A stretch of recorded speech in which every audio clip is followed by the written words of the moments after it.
Creamy आणि लाजवाब मलाई कोफ्ता तुम्ही कधीच ट्राय केलेलं पनीर, शिजवून घेतलेला बटाटा, थोडी मिरची, थोडे चिली फ्लेक्स, थोडं मीठ, बारीक केलेलं आलं, सगळं मिक्स करून घेऊया. त्याचे गोळे करून घेऊया. कॉर्नफ्लॉवरमध्ये चांगलं घोळून घेऊया. डीप फ्राय तेलामध्ये तळून घेऊया.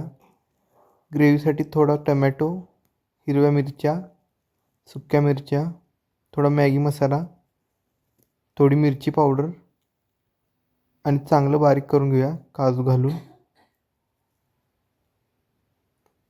फाईन पेस्ट झाली आहे. सुका मसाला, चटणी, हळद,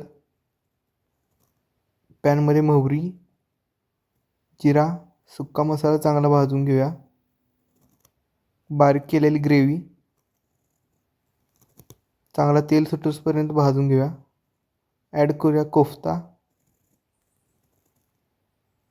रेडी आहे मलाई कोफ्ता. नक्की कमेंटमध्ये सांगा आवडला का.